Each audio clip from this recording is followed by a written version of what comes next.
This is Mark Waid, writer of Superman Birthright, and you're listening to Krypton Report. Up in the sky, look! It's a bird! It's a plane! It's The Krypton Report.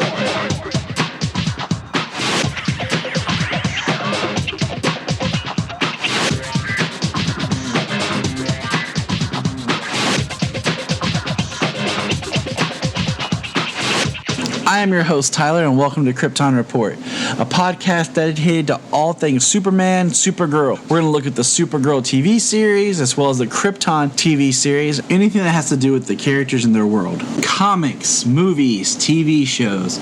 We will talk about everything and anything. We are part of the Southgate Media Group podcasting network. You can find us on Instagram, Twitter, Facebook at Krypton Report. You can also email us at kryptonreportpod@gmail.com. If you get a chance to go over to iTunes, Apple Podcast, please leave us a review to help us get better. You can find me personal at JTYPatrick on Twitter and everything else. Have you heard the good news? That's right. You can buy a Krypton Report t-shirt at tpublic.com. Check it out. They have all sizes, colors, styles of shirts. Just go to tpublic.com and search Krypton Report, and you'll see our logo. And every time you buy a shirt, it helps support other podcasts from southgatemedia.com. Thank you. Enjoy the show. And we're back. And this time, we are keeping it on schedule. That's right. For all of you who are like, man, today, when the other episodes dropped, it was like getting a lot of content. Well, like I said, things have been crazy, and we're getting back on track. And once again, I welcome my co-host, who is the most beautiful co-host. Aww. That's right, my wife, Jania. Welcome back, Jania. Thank you. Hi, guys. So we're here, and we're going to discuss the 6th episode of Season 3, entitled Midvale.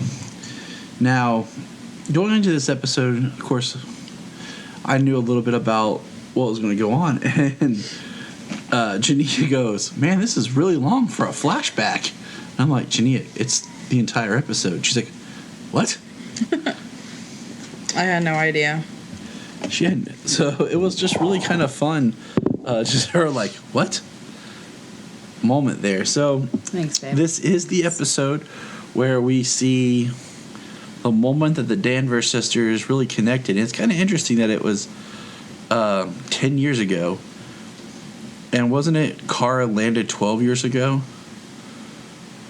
Yeah, it was like shortly after. So trying to figure out how long she was there because, well, no, take that back. Wait, hold on. I can't do math this late. I'm gonna say I'm tired. She landed when she was 12, and they said she was 15, so that means she's been there for, 3 years with the Danvers family. And Alex is a little older than her. Yes. So there's our math.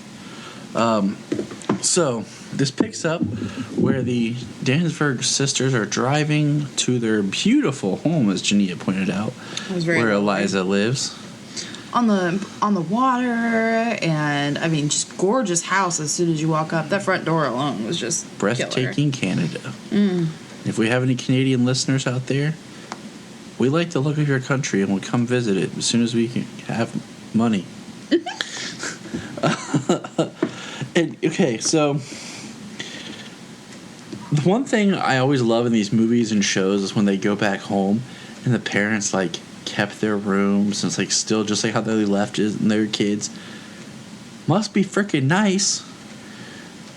Yep, I don't have that. My parents, like when my brother and I moved out, slowly my mom migrated and took over the rooms to more of her junk. And then they moved to a new house. So we don't have any old kid rooms. Like, this was my room when I grew up, son. No. My parents, even if they just are like, hey, you're out. We need more space. Must be nice to have a big enough house where you don't have to take over your child's room when they leave. Oh, it's a true story. My parents, too. My mom turned my room into sewing and... well, it's kind of like a guest room, too, now, I guess. Yeah, your room is more of like the guest room with, like, your dad's instruments hanging up. Yeah. And then your sister's room is more of the sewing and guest room. So yeah. they're kind of like a lounge room. It's really kind of neat. But, yeah, must be nice to have a old room to curl up and be like, this is my bed. Ooh, look at my comforter. Look at all those posters I had. All I know is when I left. I took all my junk with me. Yeah, you had to. Otherwise, your mom would probably sell everything. You had a yard That's another sale. Story. For all those listeners out there, I'm just going to say these few words. Childhood toys yard sale. Cry, and we'll talk later. So they jump right back into their beds, and then Alex is getting drunk, and his Kara is trying to talk to her. Alex makes a great point that Kara can be all pissed off and reluctant from the world for 6 months when Monel leaves, but Alex can't have this moment. And then she name drops what should be the Alex and Kara spin-off sitcom. Kara Knows Best. Yep. We need a special episode of Supergirl that comes on like that 90s sitcom style, kind of like the episode of Supernatural where it comes on. The switching channels, Yes. changing channels episode, yeah. Exactly. We need that as Kara Knows Best. And then we jump 10 years. So that puts Alex around 17 and Kara 15. And it was really kind of cool, like this insight into their past. Yeah, it was really neat. At first I wasn't sure how I was going to feel about it being the whole episode, but it really worked. It showed more of a backstory, which that's a huge thing with us. If you ever really listen to what Tyler and I talk about, especially Tyler, we're huge on backstories.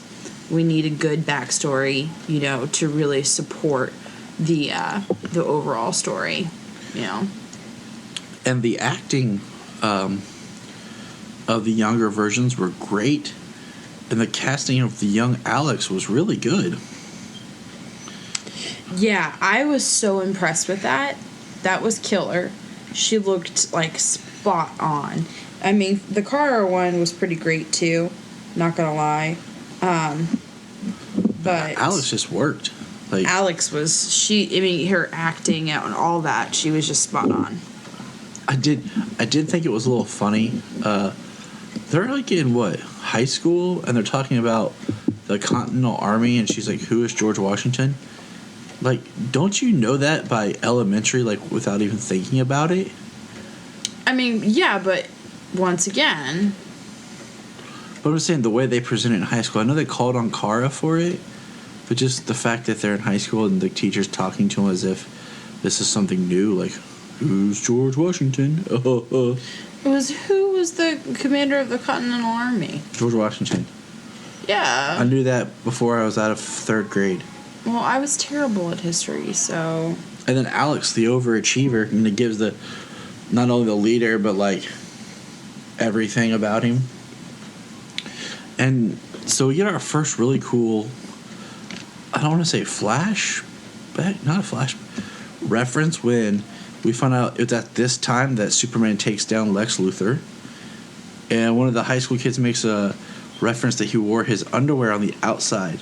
So at one point he must have had that type of a suit. Yeah.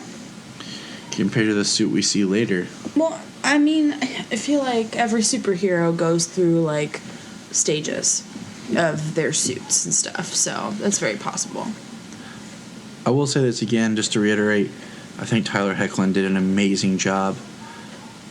And yes, they have the lame dialogue about Kryptonians age slower. I still think he's a little young for the Superman they're trying to do on the show, but it doesn't matter anymore. Kara has a little BF boyfriend crush, little friend. It is cute. It is cute. He likes the stars also, and space and telescopes, which is cute. And he tried to kiss her. Poor bastard. Poor guy. I can edit anything, Janita. So, the poor guy. And we get a nice little sisterly bout between Kara and Alex goes, her life was perfect and all of this before Kara. Does Alex realize that Kara lost her entire civilization, her entire family, everyone and everything she knows was destroyed? But when you're a teenager, you're selfish and you're a tool. Let's face it. We were all a little bit tooly when we were teenagers. I can say I was a little bit tooly, but I wasn't selfish. I thought about other people's and put myself in their shoes. Yeah, but, I mean, if something really terrible was happening to you, that probably mattered more than anything else. I'm intelligent enough to think on their side in their shoes. I know. I'm weird. I think rationally and try to be calm. Okay, so I made this call, and I feel like a douchebag that I said it, but as soon as the sweet little scene with her friend went through, I said, he's going to have to die, isn't he? Yeah. And I said it only because there was that shot of the Danvers sisters, and it pans out, and it shows the telescope on their porch. And as soon as he said it was his pride and joy, I'm like, yep, he did. He did. And can we please, why did they have to name him Kenny? Just so we could get that reference that after he died, the stupid jock comes out and says, oh no, someone killed Kenny. South Park reference, really? Oh, is that what it was? I don't know, South Park. I mean, I don't know it, but everyone knows they killed Kenny. He died in every episode of the show.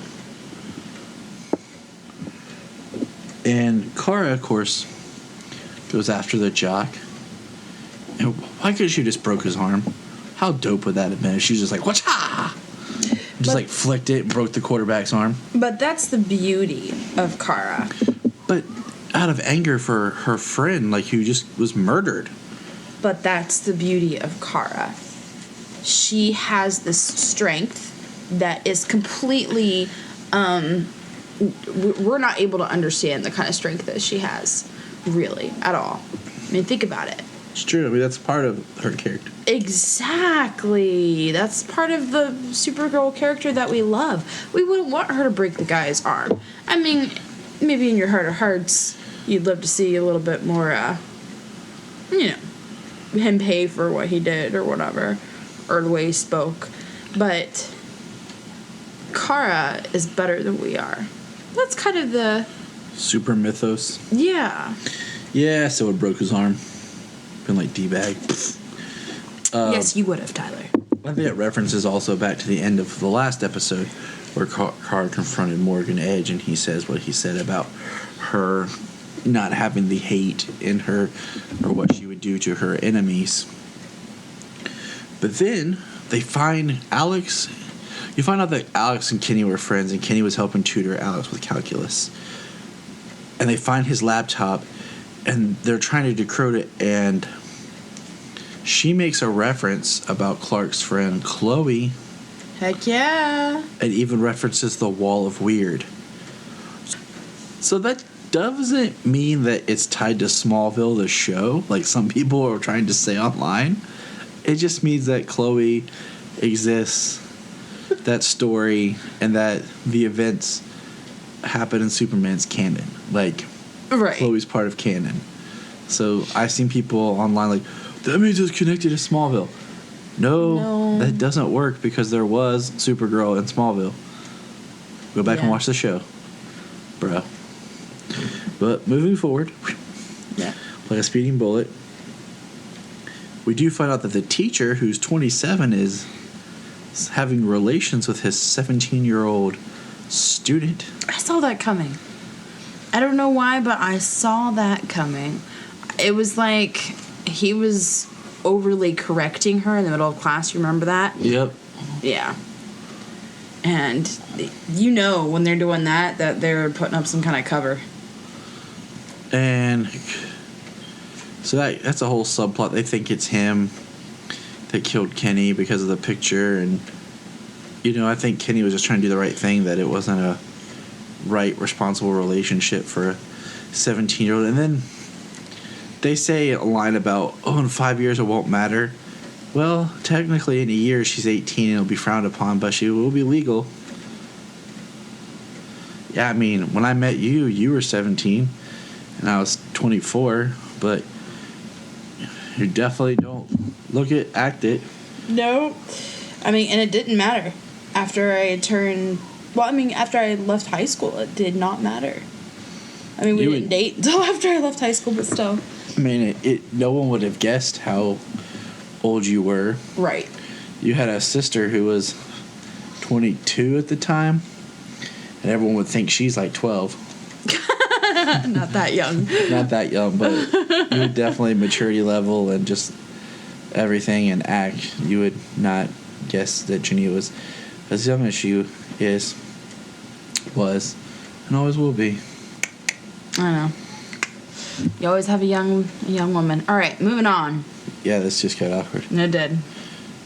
So, the next scene is there's an FBI agent at the Danvers house, and Kara walks and says, "Mom."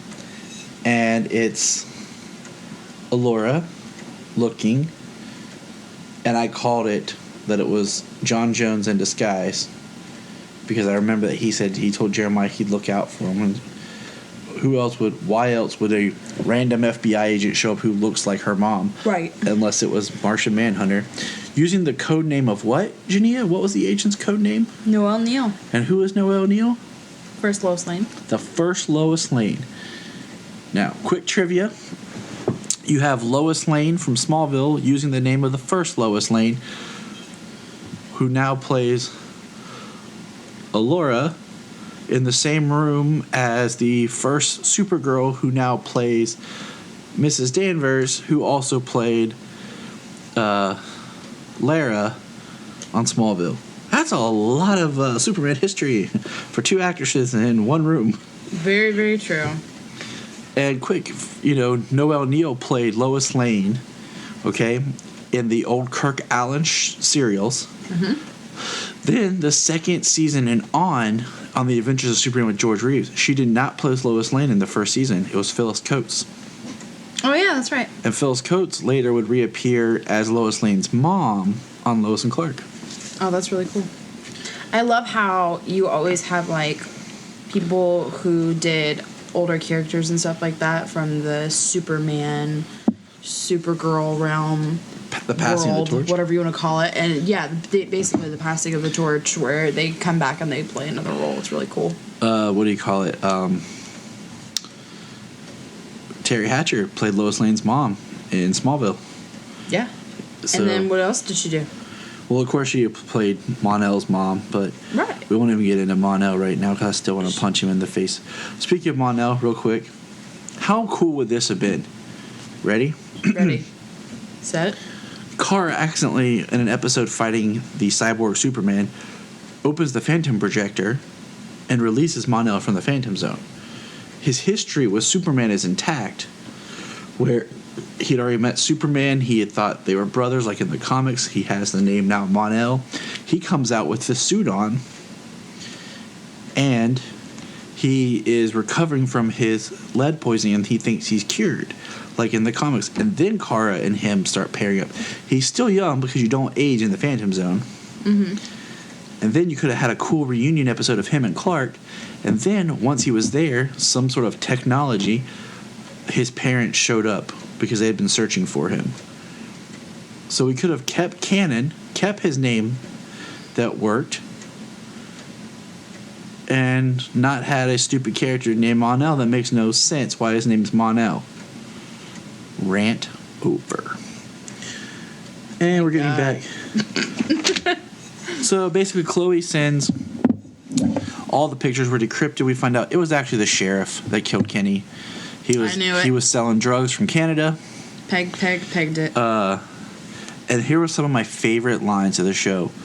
The sheriff apologizes that he's going to shoot young Alex because Alex was thinking that she could tell the sheriff what had happened. And the sheriff says, no one's going to hear you. And then we cut and we see Kara just say, screw it, and flies off. And Alex says, she can hear you. She hears everything. She's coming. She's listening right now. And then Kara just busts in from the wall and a piece of, fragment, hits the sheriff and takes him out. And then it cuts. and we're back to modern time. They patch it up, and Alex is a mess. You just want to give her a hug, and then you want to take her out back and shoot some stuff. She's a warrior woman. What's stuff? You know, stuff, just random, just stuff. All right. Look, my throat's dry. I've been talking all day. Let me get a drink here from my handy-dandy Man of Steel cup. Hold on. I'm really just on this podcast to pick on you. You know, that's really what it is. Yeah, that's pretty much just life. Just this time we're recording. The only thing I can say about the ending of this episode, I felt like because it was such a self-contained episode, it could have been really cool if there was some sort of tag at the end of like something we're gonna like a villain or something leading on down the road. Yeah, I wasn't a huge fan of the way it ended. I felt like it ended very abruptly.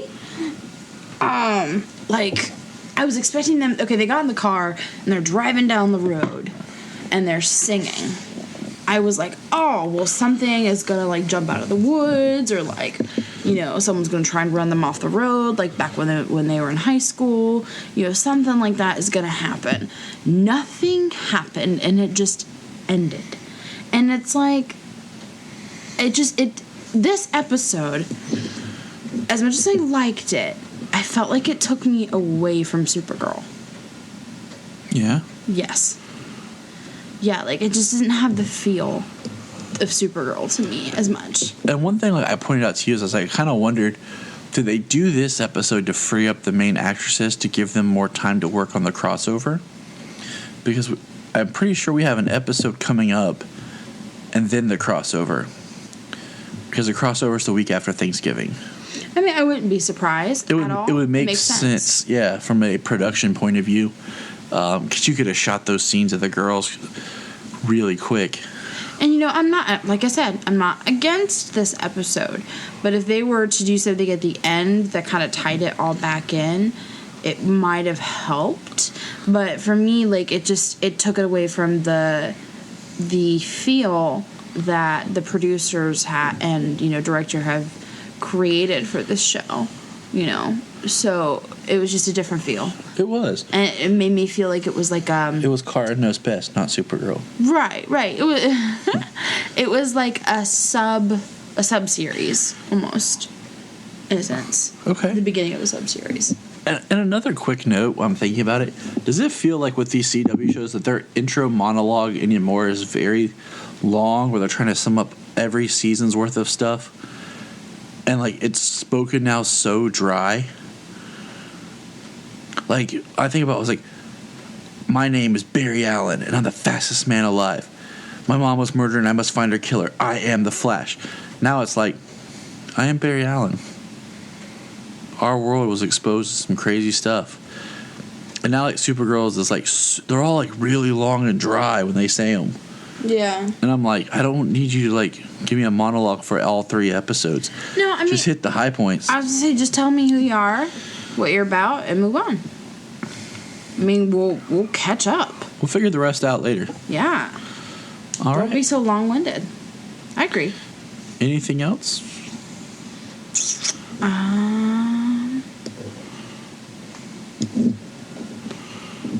Not that I can think of. All right. Well, hit us up online, and remember, look up in the sky.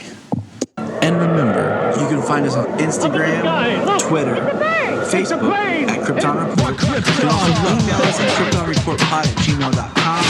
If you get a chance to go over to iTunes, please leave us a review to help us get better. If you're an Amazon shopper, remember you can go to SouthgateMediaGroup.com. There's a portal log into Amazon, and you will shop into your accounts regularly. It also helps keep all the podcasts on. It helps keep Southgate running. Remember, look up in the sky.